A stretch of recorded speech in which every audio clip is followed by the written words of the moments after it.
Hello everybody, this is Angelique Kidjo. My next album, Oyo, is about my childhood.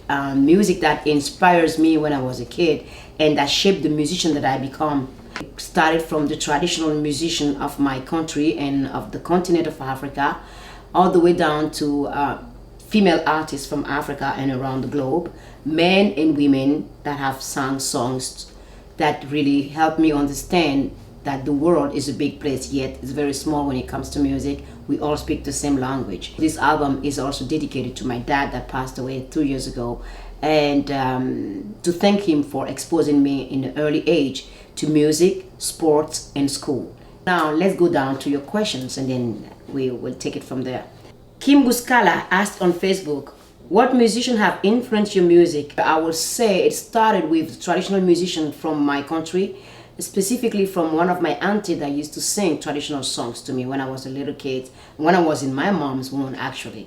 And I grew up knowing songs without remembering where I learned them from.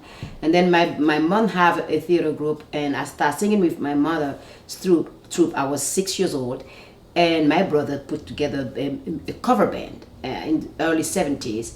My father bought the instrument and free a room in the house and by the LPs. It was no CD at that time. There were vinyl, and it was an amazing moment for me because that was the first time I ever saw and heard the word African American musicians, because I never knew that what slavery was about. So musicians that shaped my life go from the traditional musician, from the musicians from Motown, Stax, Philly Sound, the Beatles, the Rolling Stone, Indian movie, Asian movie, because Benin has always been a place of trade. So we have music from everywhere, from Africa, East Africa, Central of Africa, North of Africa, West, everywhere, and in South Africa too. So that's really pretty much my background when it comes to music. Esther Bukov asked on Facebook, how difficult was it hitting the international market with your first album?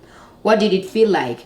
My first album internationally that had been released was Lugozo, that was signed on Island Record in 1991, and we spent a lot of time trying to prepare the album before, and then when it was released we were happy about it. And when you release an album, you don't really have any idea where the album is gonna go, and I was really surprised that internationally this album was a success, that people liked it, and it was an amazing feeling because coming from a country, small country, tiny country from Benin, and release an album that make it to the world, around the world, it was absolutely beauty, joy, and a little bit of how can you say that? Stressful. Is my second album gonna be there also? Deb777777 asked on Twitter, who's your favorite duet partner? Any artist that is willing to let the music be at the center of our duet is my perfect duet partner. Music always comes first to me. The ego is not at the service of yourself, it's at the service of the music. As far as the integrity of the music is kept, the beauty of it is kept, without somebody trying to just be in front of the song, it's always gonna be my duet partner. Music is really a beautiful thing. Tsungai Tawanda Diliwayo asked on Facebook, I would like to ask if she still get nervous before a show, and apart from performing, what is she also excellent in? Well, you never get rid of stage fear because it's part of what being on stage is. The thing is, the fear doesn't stop me from going on stage anymore. I turn into adrenaline. I turn into energy. I turn into the thing that I'm like, okay, this is it. Let's go. You just go out there and you do the best you can. And I never take any public for granted. I just go there, wishing that we can spend a night of concert together, open mind, open heart, and have fun, and get out of that concert completely empowered. I don't say I'm excellent in anything. I'm trying to be the best in what I do. And excellency is a term that I'm a little bit afraid of, because it's very difficult from somebody to say I'm excellent in this. I mean, it's just doesn't sit well with me.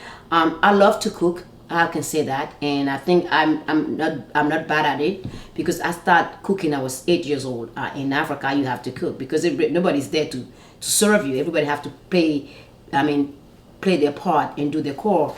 So I love to cook. I love to be a housewife, an artist, and a human being. Ahudarte. Ask on Twitter, which three people in the world, dead or alive, would you pick as ideal dinner guests? I would certainly pick Miriam Makeba. I have so many people I want to have over for dinner. It's just like three is just kind of reducing my wish list to so limited. So Aretha Franklin is one of them. James Brown, Stevie Wonder, Nelson Mandela, Desmond Tutu. Man, I can go on though. Noni Galitz asked on Facebook, I would like to know if her daughter is musically inclined. If so, is she thinking of following her mom's career path? My daughter has made it clear to me when she was 4 years old that she does not want to be a star. And I asked her why. She said, when you become a star, that's when the doubt starts. I said, which doubt? And then she answered and said, why people ask you, why you do this? Why you dress like that? Why you sing like that? Can't they leave you alone? She was 4 when she said that. She plays classical piano. She's good at at that because she loved it. But she loves school, period. I don't think that I want to force her to do music. If she decides to become a musician, with her dad, will be here for her. And whatever she chooses to do, that's what we're going to choose that's what we're going to follow. We are not here to tell her what she has to do.